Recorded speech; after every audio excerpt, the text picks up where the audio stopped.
Hi there! You have probably already seen our other tutorials that show you how Parago makes your life easier, safer and more convenient. Your Pg35 portable cooler comes with 3 inbuilt cooling modes: H1, H2 and H3. If you're using an external AC power source, such as our PG power bank, we recommend you to use the H1 mode. If you are charging it in your car or at home, use the H2 or H3 mode. First, connect your Pg35 to a power source. Then, shut it on by using the on/off button. Now, push the set button 3 times.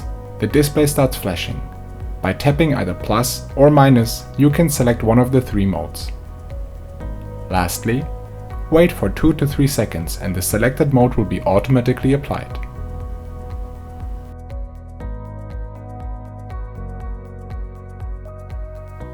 That's it, you're good to go.